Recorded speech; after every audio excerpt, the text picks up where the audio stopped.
Welcome to Parenthood Bites, the podcast where we explore life as a parent in tech. I'm your host, Chow, and I have over 15 years of experience in tech, and I'm also currently working as a career coach. I'm the proud mother of 3 incredible boys. In each episode, we have an inspiring guest who will share their remarkable story. You'll find their wisdom and insights both relatable and enriching, because after all, we're all in this parenting journey together. So grab your favorite drink, get cozy, and let's dive into today's episode.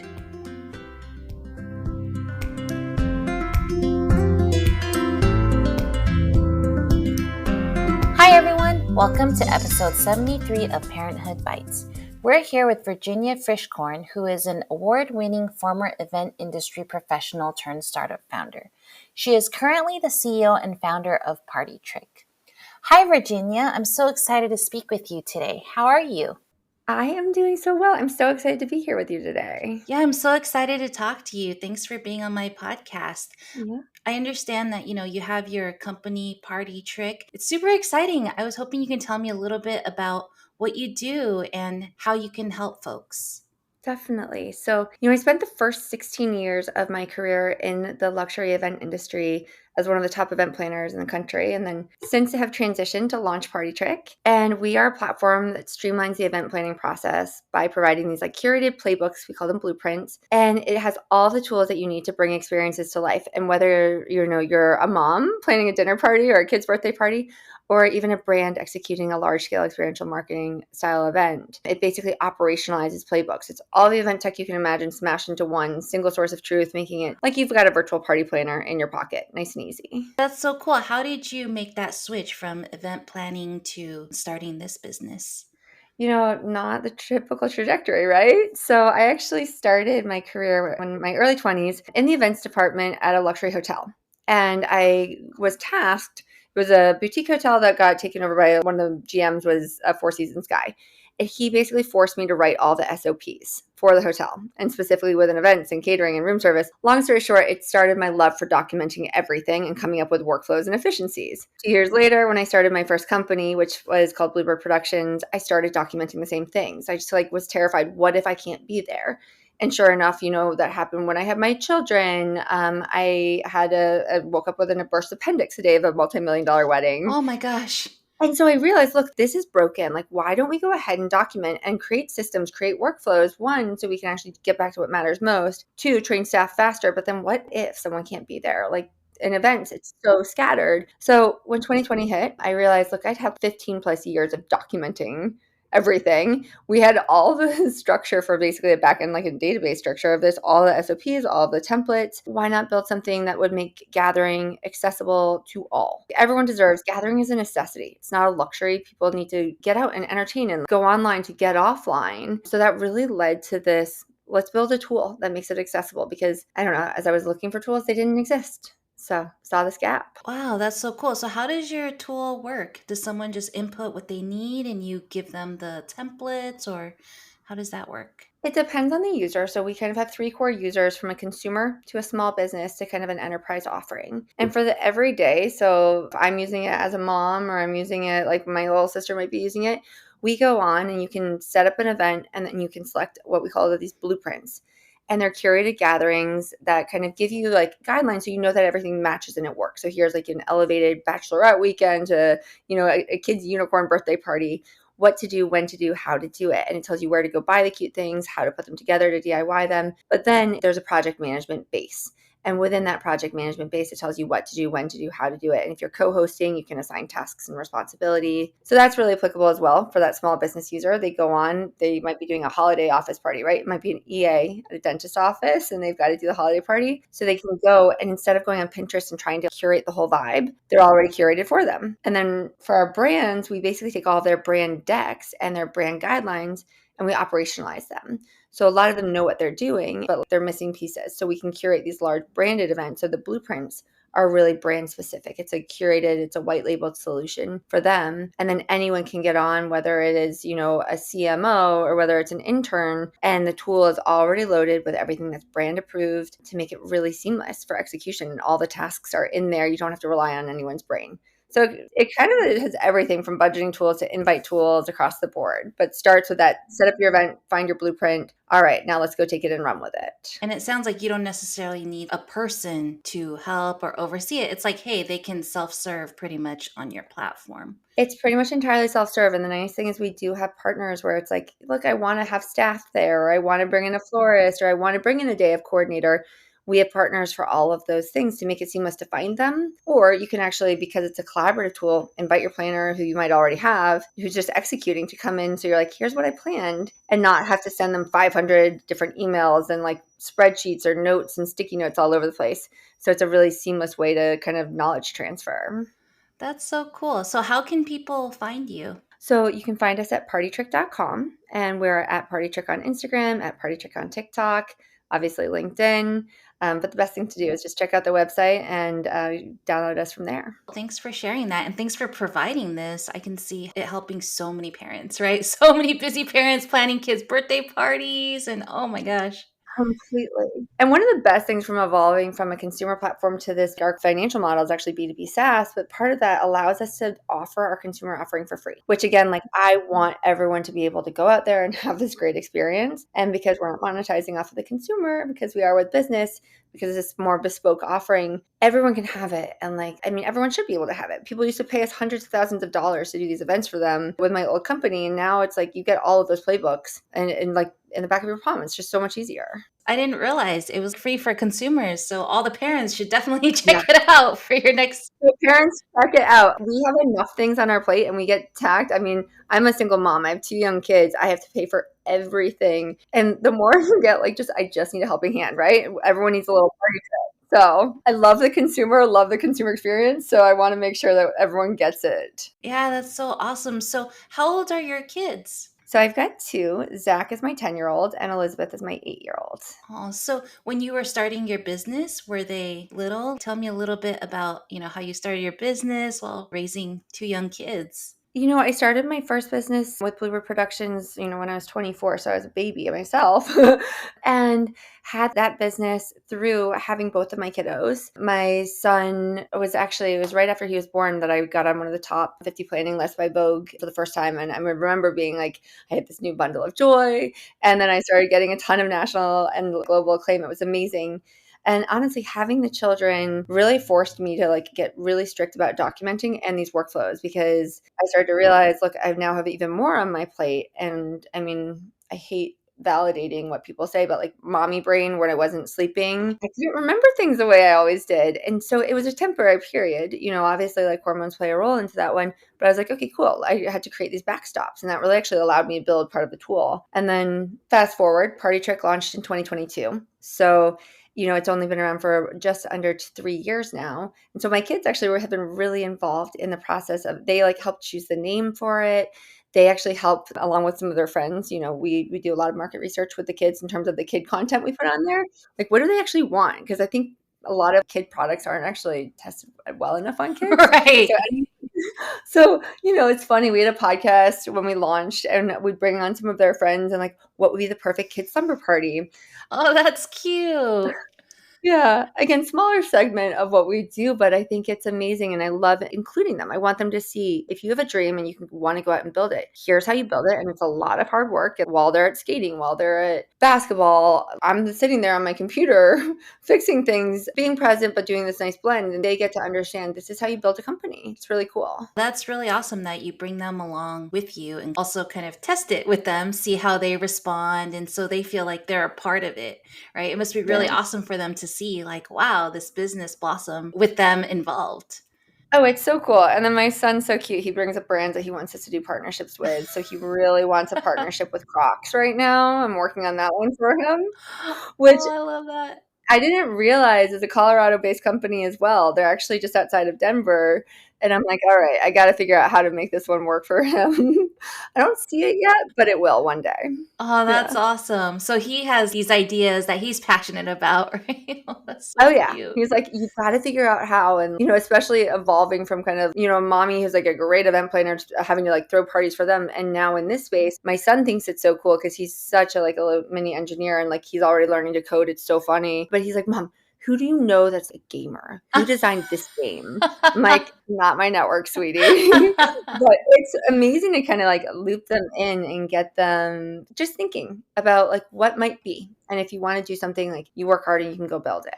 Yeah, and getting excited from an early age. Completely. And so you Yeah. were saying you started your business when your kids were born. How did you manage that? Did you even take a parental leave? Oh God, no. No. I was working like in the hospital after they were born. Oh my gosh. So I will admit it, like I am relatively psycho with it, but I love my work. And what happened, my son was born in December. I took a little bit of time after him, not much, but it was over the holidays and I opted not to do, this was my old business, opted not to do any events around that one. When my daughter was born, she was born in September. And in the live events industry, that's in the thick of wedding season. It's in the thick of conferences kicking back off again because it's the end of Q3. And I mean, I was working nonstop. I was at a wedding 10 days after she was born. I had a C-section. I was on site for 12 hours. Oh my gosh. And it was horrible. But what I will say is I then was able to take a little bit of time when I was a little bit further past, and with her in particular, like when she was like 3 months or so, and I took some dedicated little mini chunks of time, which was really valuable. I was fortunate we had a baby nurse with her, but they also just kind of came along, just kind of make it happen. I don't know, moms are superwomen. Like we just figure it out and we make it happen and we get really creative. I don't think anyone's more efficient than a mom who has to juggle it all because we don't have time to waste. We just get it done. And you adapt with the situation. You're like, okay, this is what I have. This is what I got to do. Yeah. And I think that some people, and there's a time where you can like spiral and ruminate, but I think when you're really ruthlessly prioritizing, we're able to be much more efficient because you do put things in perspective. You know, if my daughter gets hurt, and this happened where she broke her arm and immediately I went to school, I canceled what I was doing because she's more important. And at the end of the day, they're going to come first, but work is going to be there consistently. And I want them to see that build, but it puts a lot into perspective when you have children. Like, does this really matter? Unfortunately for me, with the type of work we're doing, right, we're not saving anyone's lives. So I didn't leave someone who was open on the table. Right. right. It was something you come back to. Totally. At the end of the day, like kids give a lot of perspective to what we're doing and then pull our heads out of it at the end of the day as well, I find. Yeah. So then what did you do for childcare when they were younger? And also now, right? Like after school and stuff, do they go to after school care? What do you do for that? You know, when they were little, I had a nanny for my son in the beginning. Again, we had a baby nurse for my daughter when she was born, but I didn't do kind of like the overnight care, which goodness knows the biggest blessing. It's very common on the East Coast. It is not common in Colorado. Everyone thought I was kind of crazy when I did that. Most of my New York friends had that.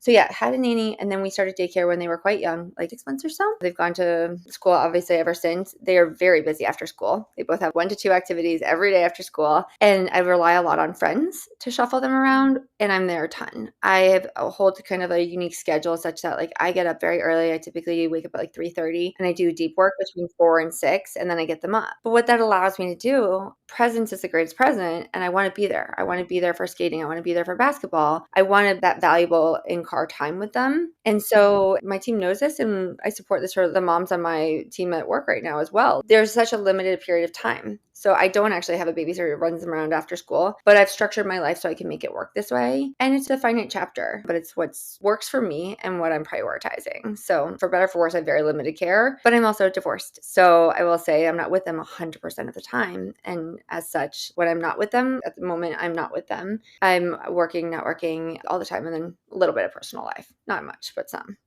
Right. So like you said, you prioritize, right? Given the time you have, you're like, okay, let me see how to make use of that, how to maximize that. And it sounds like you get your focus time in the morning. So how early do you need to sleep to wake up at 3:30? I ask only because sometimes I have trouble waking up at 7. No, it's so funny. I was actually speaking with someone about this yesterday, and he's like, oh, I'm like a total opposite. I do my best work at like 11 to 1 at night. And I'm like, oh God, I would never, don't come near me at that time if you wake me up in the middle of the night. And I was like, you just operate on Hawaii time and I operate on East Coast time, no matter where we are, right? And so it's just, what does your body work with? No, I typically go to bed at like 10-ish. So I don't sleep a ton, but I will say I'm really mindful about like what I eat and meditation and breath work and self-care practices that are allowing this. And it's a chapter. It's not a forever, but it is also like I'm kind of wired this way. And I wake up jazzed and excited about it every day. I love what I get to do.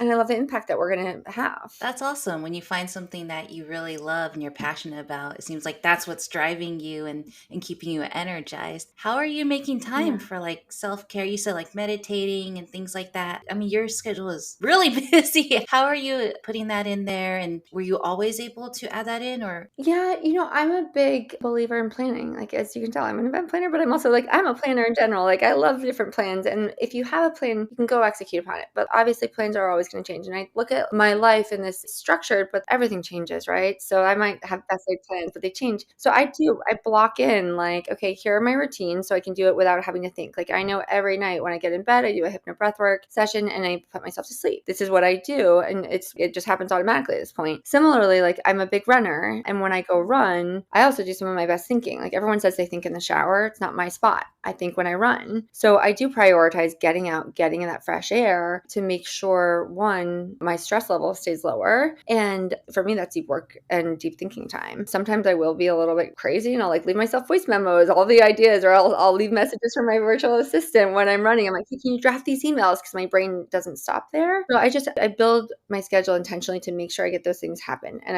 I block and I ruthlessly, like, if someone tries to book something over that time, I won't show up as the best version of myself. Again, it's ruthless prioritization as well as firm boundaries of this is what we need to have. But then obviously something happens, kid's sick for the day, go out the window. So yeah.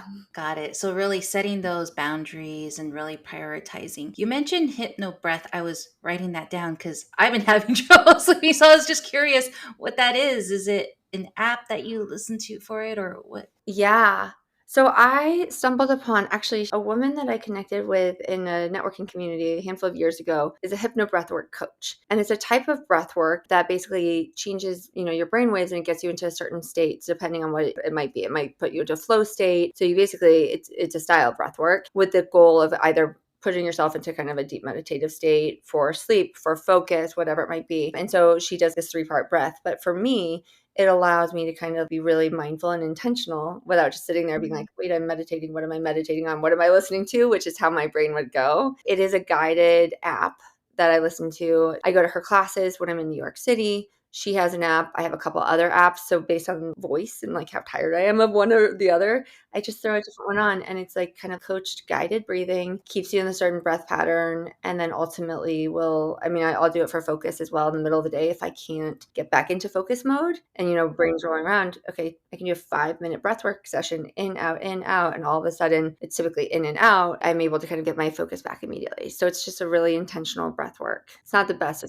She would do much better, but gives it a high level. There's the Spark Notes version. So yeah. No, I love that because I feel like so much of the time it's like we're trying to not think about things, but as moms we're always like, okay, what do I need to prepare tomorrow? What I got to do for these things, like you were saying, just constantly thinking about what we need to do, responsibilities, things like that. So it feels like this could be a really helpful tool. Yeah. I got into bed last night and I was tired, but I was also amped. And so this particular recording that I typically put on, his voice just knocks me out. This particular one was amazing. And I was like, I'm not going to be able to fall asleep. I'm not going to be able to fall asleep. I can't turn this off. Within like 2.5 minutes, I was a whole different person. And then I remember being like, how did I fall asleep? Did I not?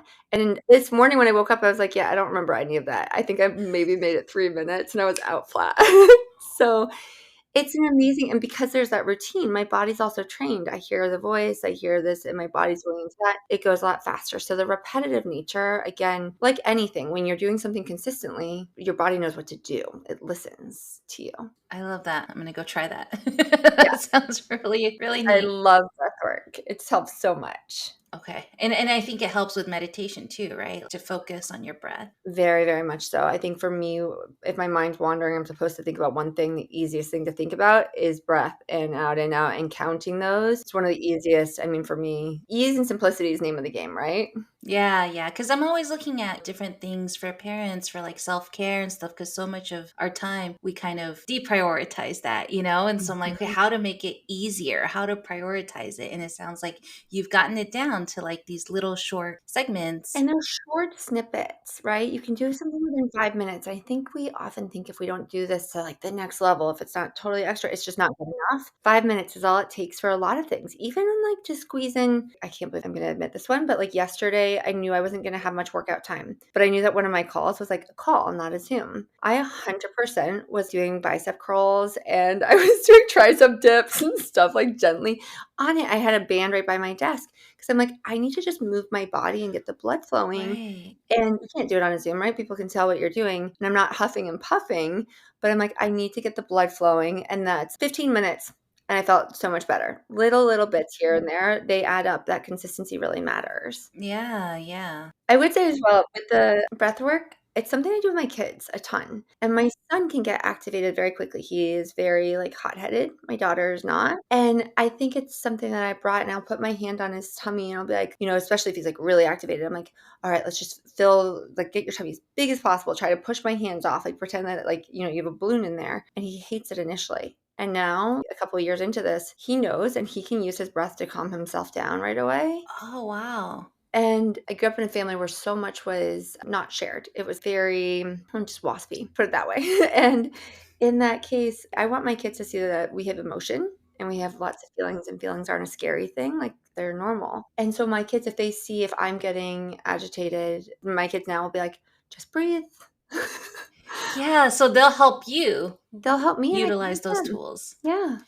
Yeah, because I think that's something I've been thinking about a lot recently too. I've been getting my kids to meditate a minute a day because I'm just like, how do we get them the tools to help them deal with life, with all these things going on, So I want a way to help them calm down, relax, and things like that. And it sounds like you've been consistently doing that for 2 years with your kids. Yeah, even a little longer. I mean, a lot of this really transitioned. I mean, after I got divorced, I actually worked with a parenting coach for a little while. I was 22 when my parents got divorced and didn't see it coming. And I now unpacking so many things. I mean, whatever. We're all going to mess up our kids in their own way, right?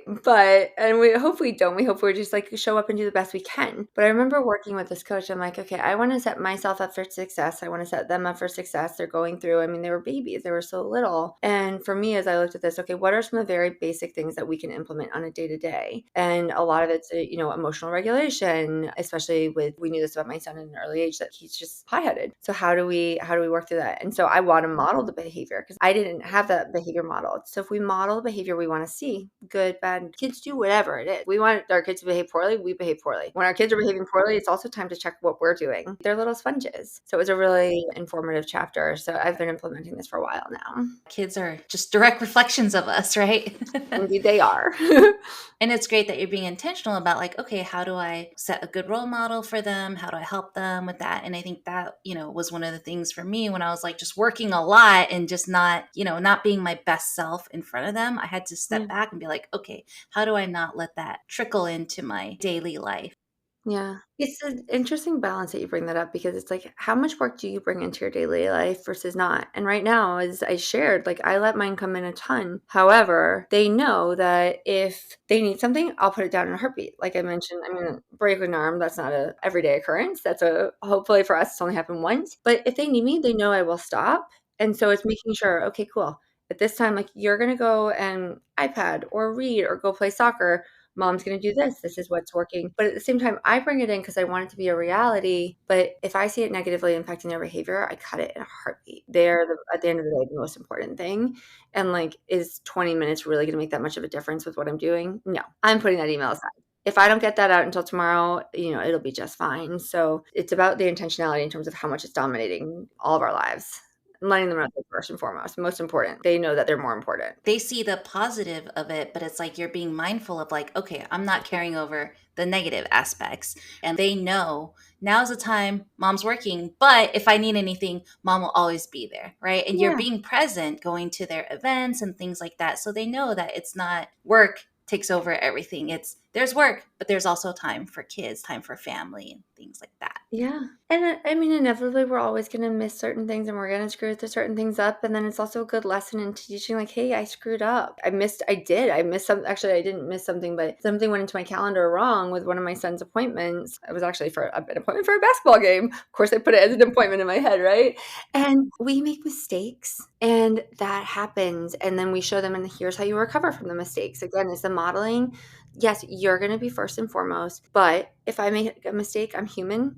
And you're going to make a mistake, and that's human too. And so it's like, how do you balance and how do you navigate? Again, it's intentionality every single day. Yeah, and I think it's so important to show them how we recover from the mistakes, what we do after that, because they need to learn that too.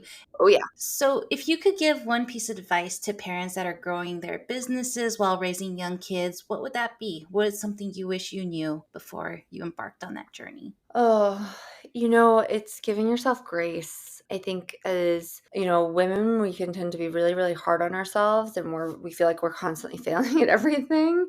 And so it's giving yourself your grace that you know that you're doing the best you can at any given moment with the tools that you have. And it's so easy to feel like you're not doing enough. So that's okay. Growth happens in various seasons, and some seasons, like you're sprinting in your business, and some you're needed more at home. And typically over like the larger picture doesn't change too much. So it's like building the life you want and building your business to support that. And then remembering to like give yourself grace and like remove that comparison. Everything happens in different phases.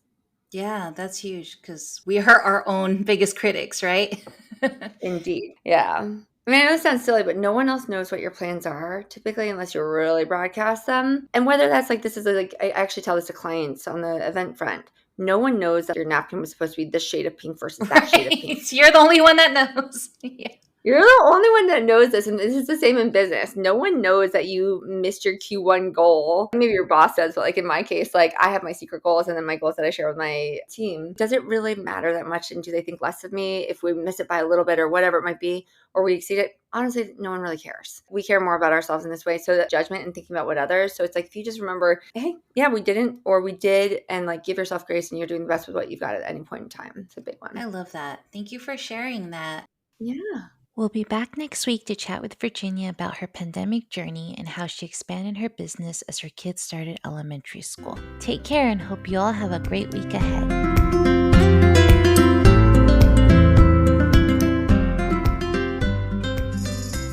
Thank you so much for joining us today on Parenthood Bites. We hope you found our episode informative and entertaining. If you're a parent in the tech world or know someone who is, we'd love to hear from you. Please reach out to us at chow@parenthoodbites.co, and we'll be thrilled to add your experiences to our interviews. That's chow, CHIAO, @parenthoodbites.co. And to our potential sponsors out there, if you're a business or know of one that would like to support and partner with our podcast, please don't hesitate to get in touch. You can also reach us at chow@parenthoodbites.co. Thank you once again for tuning in, and we wish you a fantastic rest of your week. Until next time, take care and stay curious.